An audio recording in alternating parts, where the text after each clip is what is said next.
The bebop cycle is one of the most frequently appearing chord progressions in both bebop tunes and standard jazz progressions.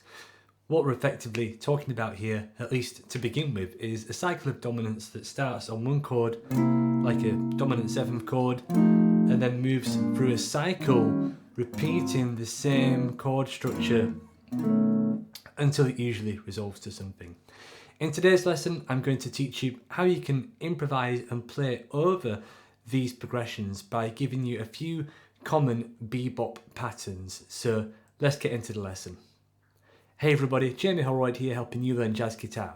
Welcome to the channel. If you're new around here and you want a structured guide to learning jazz guitar, then please check out the link to my free beginner jazz guitar guide at the bottom of this video.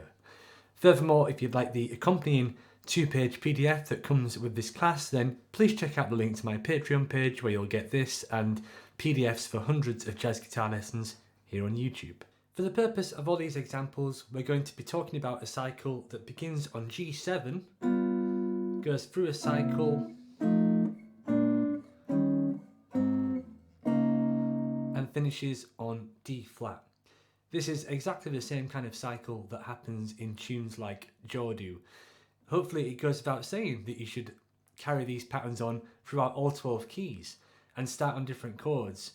But for the purpose of this lesson, I just wanted to show you some examples that are over partial cycles, just so you could get the idea. And of course the idea is that once you've got the pattern, that you take it through all 12 keys so you have it accessible to use whenever you want to use it.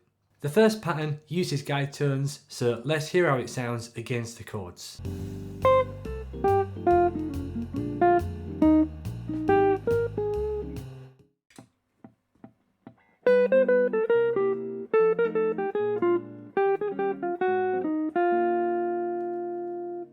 So, what's going on there?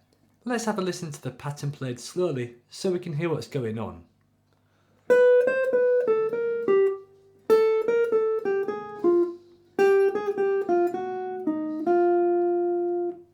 So we're starting on the 3rd of the chord, which in the key of G7 is B, and we're basically moving to hit another guide tone over C7, which is the note B flat, which is the 7th there. So we're going 3rd of one chord to bring out the 7th, and we're doing this by using an enclosure. Okay, so we're starting right on the 3rd, so there's no enclosure to this 3rd over G7, the B natural. The enclosure really starts after that. You can hear that those chromatic notes are all the enclosure starts after that. You can hear that those chromatic notes are all going to the B flat. Okay, the weight, the harmonic gravity of those notes are shifting towards that. And once you've hit that, you're going from the 7th to the 5th, which is kind of a nice little bebop riff. So in full, you're hearing that over G7 to C7. The same thing happens down a tone. 3rd of F7 is the note A. Enclosure to, you can either think of that as being F minor or B flat, but for the point of making this easier, let's think of it as being B flat. Move it down again, and then you can resolve to the 3rd. Let's hear that line played at a faster tempo.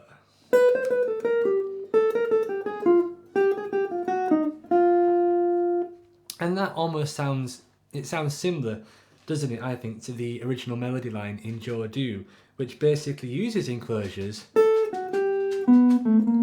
like that. So that, you know, that particular one, which is not on the PDF, is actually enclosing the root of the chord, G7, and then the 7th, like that. And then the one that I've got written out,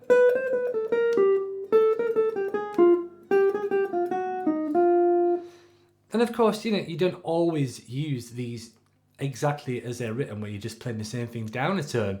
They're just there to give you ideas. You could just use that.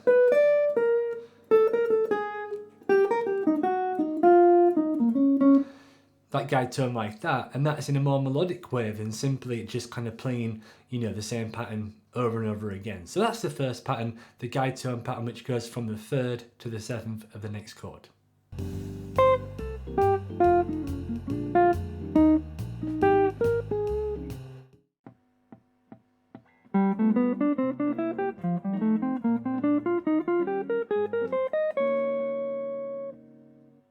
So this pattern is basically just using Coltrane patterns here. So what a Coltrane pattern is over a G7 is just 1, 2, 3, 5. And the idea is to move this pattern up sequentially through the chords that are moving in cycles. So we've got G. As you can hear there, no reference to the 7th. So this could be played over any kind of G chord, but we're going G, C, and then what I've done here is I could have kept going up, but the problem I found when you're spanning a cycle of this length is that if you start, you know, I could start it low and you do hear Joe Pass do that. But the thing is, you know, if you keep on going low to high, you can kind of get quite muddy, and, you know, I think it makes more sense just to do a few kind of octave shifts here. So what I've done is G7, C7, and then I've come down an octave to do F7, B flat 7, and then I've completed the cycle like that. So if I just play that entire cycle of Coltrane patterns without talking so you can hear it.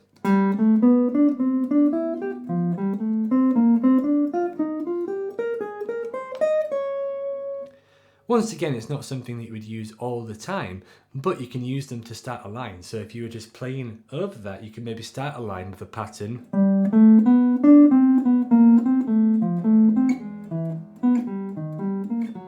And you could just, you know, use other things as well. So in that particular example, what I did was like a Coltrane pattern, and then a bebop pattern,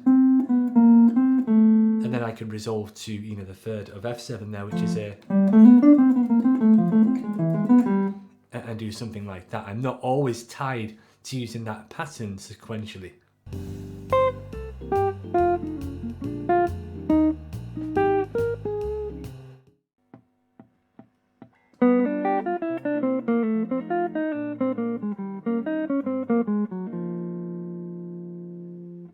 Let's now have a listen to pattern 3 played slowly.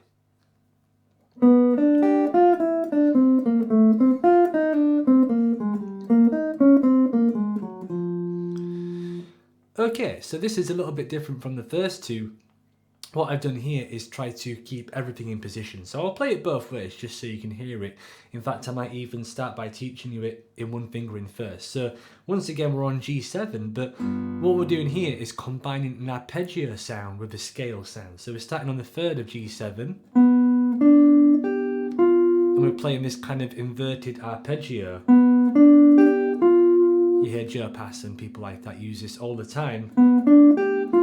And then when you get to the 7th of the G7, it wants to drop to the 3rd of the next chord. So you get this kind of line right here. And of course you can just move that down to cover all the chords in this particular cycle.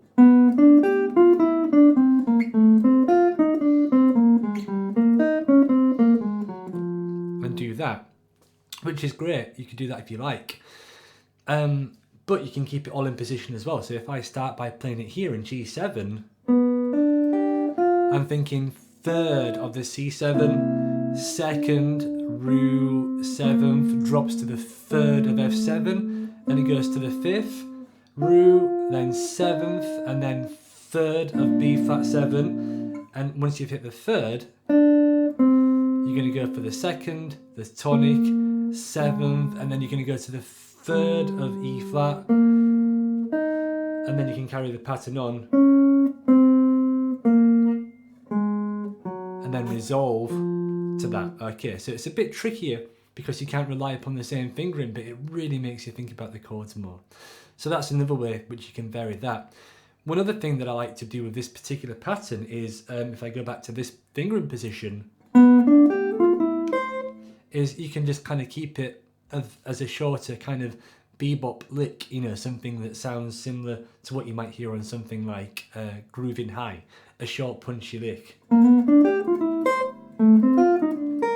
You know, that kind of thing. So I'm just playing, resolving to the third, but then catching the tonic of the next chord after I play the third as well, which makes that a little bit easier to grab at faster tempos too. So that's that pattern there. You're basically going from the third of the arpeggio, using an inverted arpeggio, and then going descending down the third of the scale of the next chord.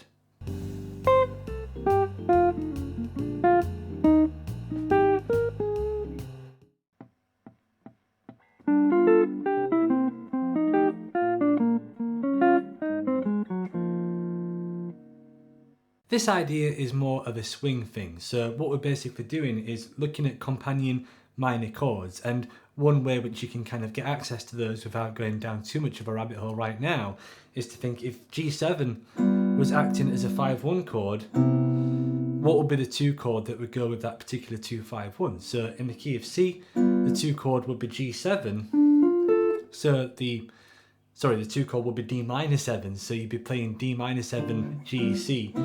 What we're doing here is replacing that G7 entirely with a minor sound. We're just thinking of a D minor triad. And then we're basically playing a descending C triad. Doing the same thing, F7, the companion minor, C minor, descending B flat triad, and then we're going B flat minor triad, descending A flat triad, and then resolving there to the third of the D flat chord. And you get that kind of sound. So that's more of kind of a Western swing, more of a swing type of idea, but of course it will all work. So you can combine different elements of that. So what you could do, if I kind of put myself on the spot and compose a bit of a line with you, is, you know, you could start off with that, and let's maybe use that kind of idea which I just taught you. So we could go, and then maybe some guide tones. At this point we're on E flat, so we could go A flat 7 and then resolve to the third of D flat like that. So played slowly.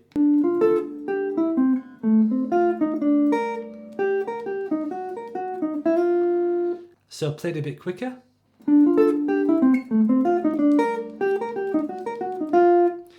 That kind of thing, right? You start mixing the patterns up and it sounds much more melodic, in my opinion. Let's move on to the next pattern.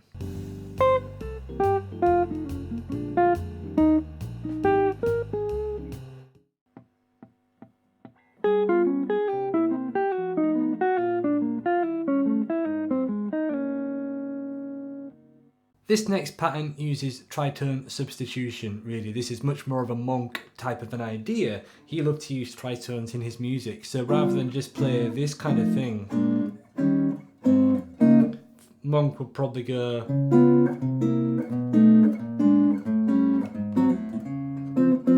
that kind of thing. So all we're doing there is G7 has the same 3rd and 7th as D flat 7, so we're just kind of using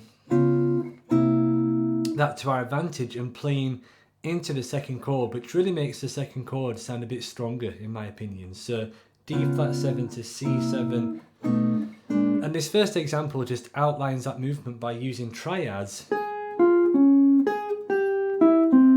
descending triads. So D flat triad, C triad,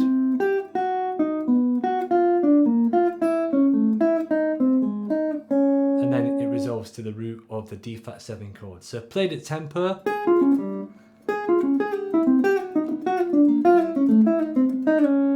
you get that kind of idea. Okay, so you know, a repetitive triad, sometimes a triad's a good thing to do because it really kind of outlines and makes that harmony strong.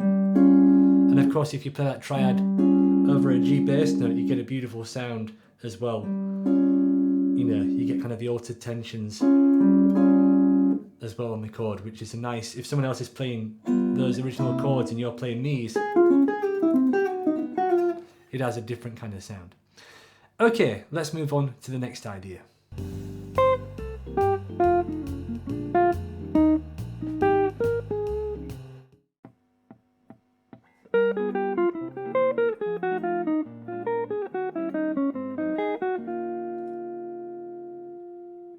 So here we're using that same idea, but what we're really doing is kind of implying a sharp 11 sound over the D flat 7. We're using this kind of same cell that we used for an earlier pattern here. The 3, 5, root 7 is what we used on one of the earlier patterns, but we're playing into this in a different way. So we're using D flat as an idea here, and we're starting on the 13th, and then we're playing into the 5th of the chord, then the sharp 11th, and then the 3rd. So, and then we're playing into that C7. Okay, so all I'm really doing on this from a visualization perspective is looking at C7, and I'm thinking of kind of playing into that C7 and around those chord tones. Here I'm thinking really of B flat 7. Here I'm thinking of A flat,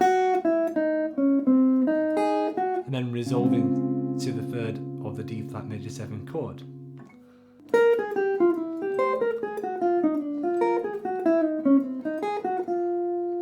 The reason I like this is when it makes that second chord stronger, all you really have to think about doing is getting to the second chord.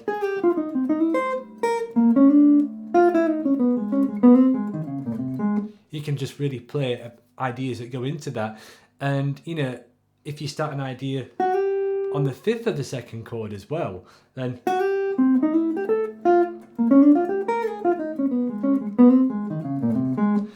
that makes it sound stronger, because like the melody of the song to Jodie, for example, if we look at that example, you could think that that's enclosing the root of the G7, or you could think of it as enclosing the 5th of the C7, which just makes you think of that second chord as well, giving you half as many chords to worry about. So that's an example that uses tritone subs. Let's have the next one.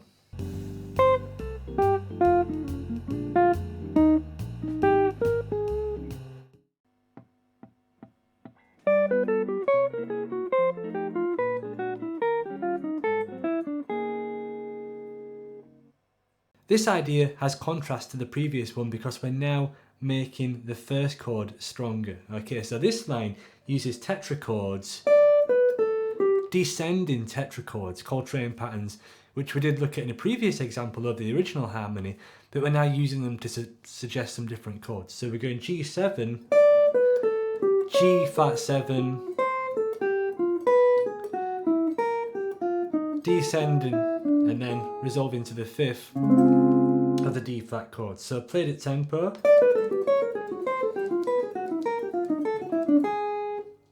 You get that sound. Once again, quite repetitive if you just use the same thing all the time. But, you know, if you use it here and there, it sounds much more effective, really. And it's a nice way of getting through the chords, because all you're really kind of doing is just moving an idea down a semitone, really. So that's that example. It's using tritone subs, but rather than tritone sub the first chord, we're doing the second chord. So what would normally be C is now G flat 7. So that's that idea, and we continue that pattern throughout all the cycle.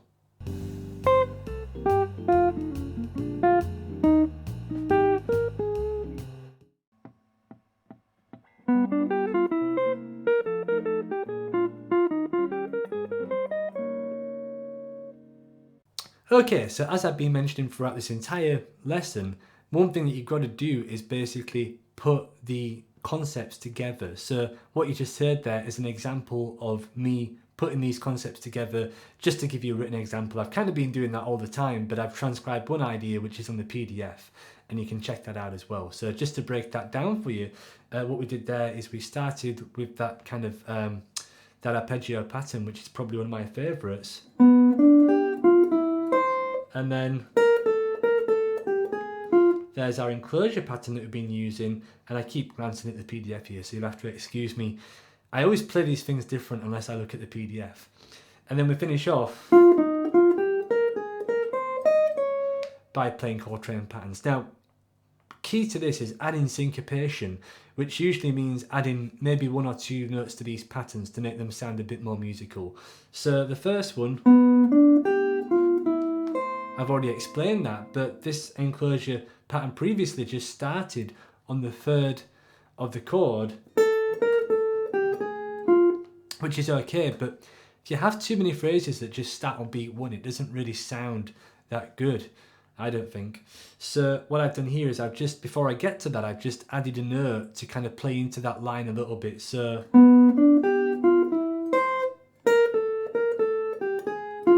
and I've done the same thing with the Coltrane pattern. Starting the phrase on the and of 4 is, you know, a key rhythmic component to bebop. And you know, we've focused on harmony here, but ironically, most of the concepts that make bebop sound so good is the rhythm and the swing of it, which I could do a separate lesson on that, just kind of the bebop rhythms and stuff. But for now, you know, just take my word for it that the rhythm and swing is really what drives these harmonic concepts together.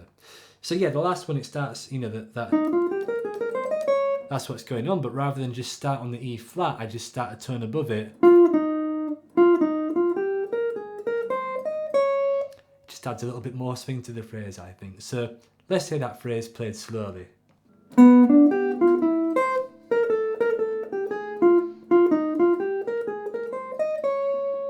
So I hope that these bebop patterns help you out. As I previously said, they're used in many jazz standards. You can hear them in things like the Bridge to Jordu.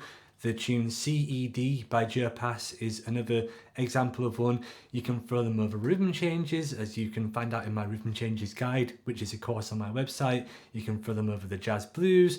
Even if you've still got kind of a standard dominant bebop cycle like in the bridge to rhythm changes, then you can throw them over there to get kind of more chromatic movement. So you can kind of imply them, which is kind of more of an advanced thing over existing harmony, but there's a bunch of tunes with them in already. So it's an important thing to kind of master, and it's a really kind of classic bebop sounds, the cycling dominance as well. So, and you know, if you can kind of play the cycling dominance, then obviously tritone substitution is based on the same concept as well. So kind of any of those Monk tunes, like, you know, Well You Needn't or Ask Me Now, things like that are all good to kind of apply this material over, because you've got a lot of chords kind of happening, usually two dominant chords in one bar. So I hope that this lesson helps you out for things like that. If you found this lesson useful, then please like and subscribe to this channel for more videos like this. And thank you as always to my wonderful Patreons who help support these videos. If you'd like to get the accompanying 2-page PDF that comes with this lesson, then please check out my Patreon, which is linked and listed below.